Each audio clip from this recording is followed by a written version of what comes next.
Hi guys, good morning. Ito, late na. Ayan, adobong baboy. Luto namin. Naku, ito. Hi boss. Ayan po ang boss ko. Busy. Ito, red doors and curry. Adobong luto namin. Ayan po, yung bantay namin. Nakabantay po talaga yan. Huwag po kayo magtaka.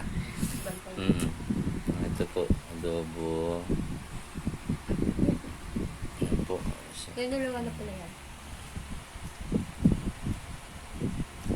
Ano, lagi na inom to. Salamat.